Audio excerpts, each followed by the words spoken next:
আমাদের এই ন্যায় বিচার আন্দোলন কর্মবিরতি করে জানে সিনিয়র ডাক্তাররা হসপিটালে কি করছেন, তারপরেও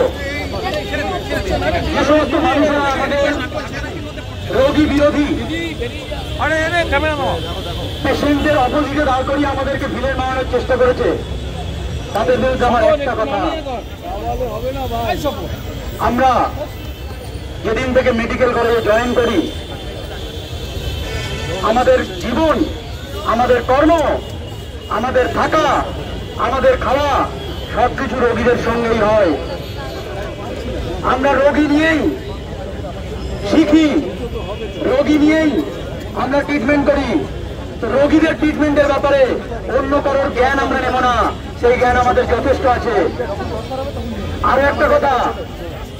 আমরা পরিষেবা কিভাবে দেব এবং কি করে দেব, কবে দেব,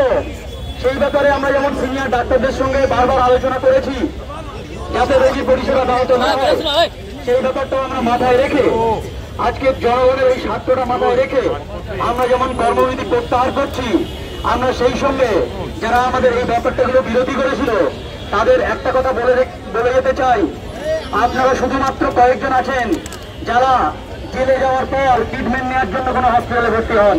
কিন্তু আমরা ট্রিটমেন্ট দিয়ে যাই, এই ডিফারেন্সটা বুঝবেন। আমরা রোগীর ব্যাপারে আপনাদের চেয়ে অনেক বেশি ভাবি আমরা, এবং সমস্ত রোগীর দুঃখে আমরাও দুঃখিত হই, এই কথাটা বলে আমরা কর্মবিরতি প্রত্যাহার করলাম।